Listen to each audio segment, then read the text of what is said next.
नमस्कार, मेरा नाम वंदना अग्रवाल है। मैं भारती ग्रुप ऑफ कॉलेज दुर्ग से हूँ।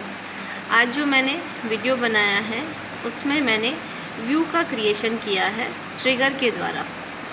जब भी हम व्यू को क्रिएट करना चाहते हैं और हम इसके लिए ट्रिगर यूज़ करना चाहते हैं तो हमको इंस्टेड ऑफ ट्रिगर यूज़ करना रहता है।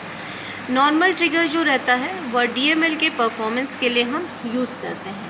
जब भी हम DML बनाते हैं तो हम उस पर किसी भी प्रकार के ट्रिगर को फायर कर सकते हैं जो कि फॉर ईच रो के लिए वर्क करता है।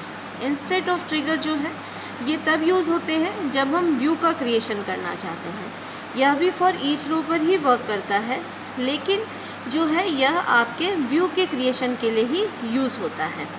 यहाँ पर देखिए, मैंने जो एक ट्रिगर बनाया है उसमें मैंने क्रिएट और रिप्लेस व्यू EMP_depth_join के नाम से बनाया है। एक्चुअल में मैं यहाँ पर जब व्यू का क्रिएशन कर रही हूँ तो मैं जॉइनिंग स्टेटमेंट को यूज़ कर रही हूँ। मीन्स मैं यहाँ पर दो टेबल यूज़ कर रही हूँ, एक है एम्प्लॉयज़ और एक है आपका डिपार्टमेंट्स।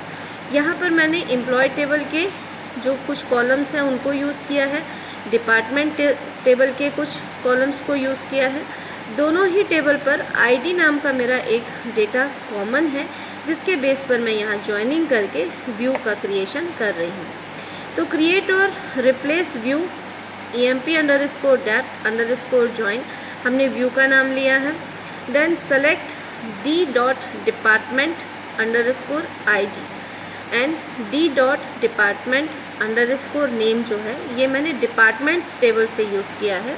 यहाँ पर जो मैं D वर्ड यूज़ कर रही हूँ ये मैंने आपको पहले भी वीडियो में बताया है, ये हमारे एलियास के लिए यूज़ होता है। जब हमारी टेबल्स को हम किसी अनदर वर्ड या लेटर से रिप्लेस करना चाहते हैं तो हम वहाँ पर फ्रॉम जब लिखते हैं तो टेबल के बाद उस पर्टिकुलर लेटर को यूज़ करते हैं। ये एलियास जहाँ पर भी हमको अपने टेबल नेम को लिखने की ज़रूरत है उसकी जगह पर हम यहाँ पर अपना जो पर्टिकुलर लेटर या वर्ड हमने यूज़ किया है उसको हम यहाँ यूज़ कर सकते हैं। तो यहाँ पर जो D.department_ID एंड D.department_name मैंने यूज़ किया है वह डिपार्टमेंट्स टेबल के एलियास के साथ यूज़ किया है। सेम मैंने एम्प्लॉयज़ टेबल के लिए यहाँ पर E एलियास को यूज़ किया है।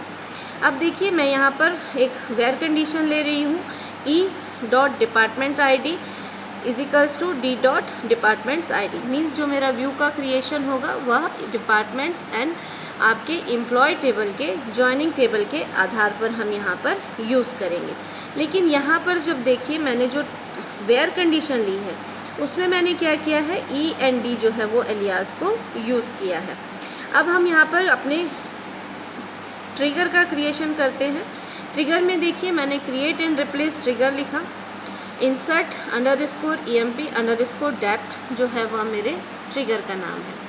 यहाँ पर मैं इंस्टेड ऑफ यूज़ कर रही हूँ इंसर्शन के लिए। इंसर्शन मैं किस पर करना चाह रही हूँ, EMP_depth_join जो कि मेरे व्यू का नाम था। जब मैं यहाँ पर व्यू का क्रिएशन करके उसमें डेटा इंसर्ट करना चाहती हूँ तो मैंने उसके लिए एक ट्रिगर को यहाँ पर फायर किया है।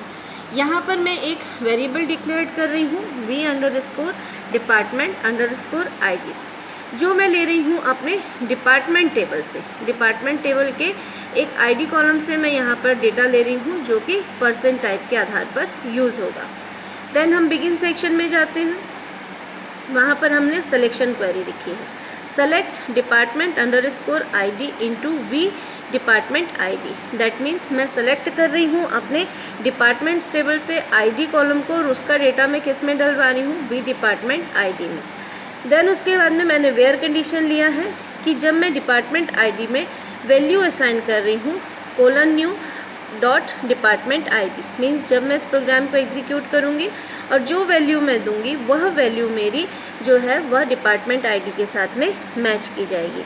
यदि डिपार्टमेंट ID मैच होता है तो मेरा ट्रिगर फायर होगा और व्यू में रो का इंसर्शन होगा। लेकिन यदि यहाँ पर वह डेटा नहीं पाया जाता तो एक एक्सेप्शन यहाँ पर फायर होगा, no data found. No data found होने पर हमको एक्सेप्शन मिलेगा कि हम यहाँ पर डेटा फीड नहीं कर सकते हैं या व्यू में हम डेटा को इंसर्ट नहीं कर सकते।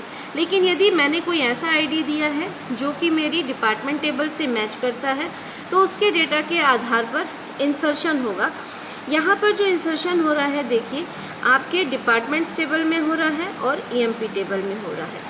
दैट मीन्स हम यहाँ पर ये भी लेके चल रहे हैं कि जब हम व्यू में क्रिएशन करते हैं या हम कोई एक ऐसा डेटा इंसर्ट करते हैं जो कि हमारे टेबल्स पर नहीं है, तो व्यू में डेटा जाने के साथ साथ हमारे डिपार्टमेंट टेबल और एम्प्लॉय टेबल पर भी वह डेटा इंसर्ट होगा। तो इस तरीके से हमारा जो डेटा है वह व्यू में इंसर्ट होता है और हमारा जो ट्रिगर है वो यहाँ पर इंस्टेंट के रूप में फायर हो रहा है। तो इस तरीके से हमने देखा कि हम एक व्यू को जॉइनिंग टेबल के हिसाब से कैसे क्रिएट करते हैं और ट्रिगर के द्वारा हम व्यू में डेटा डालने के साथ साथ जिन टेबल्स को हम ज्वाइन कर रहे थे उनमें भी हम किस प्रकार से डेटा डाल पाते हैं।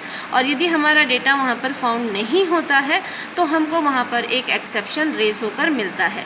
नो डेटा फाउंड जो हमने यहाँ पर बनाया है वह एक प्री डिफाइंड एक्सेप्शन है। यहाँ पर हम एक्सेप्शन चाहें तो यूज़र डिफाइंड भी बना सकते हैं जो कि और यूज़र फ्रेंडली होंगे।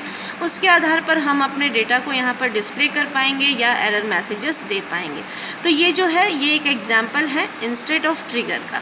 DML के ट्रिगर्स भी हमने बनाए हैं जो हमने दूसरे वीडियोज़ में बनाए थे, परंतु ये वीडियो जो है वो इंस्टेड ऑफ ट्रिगर के लिए मैंने यूज़ किया है जो कि जनरली आपके व्यू के क्रिएशन के लिए ही यूज़ किया जाता है।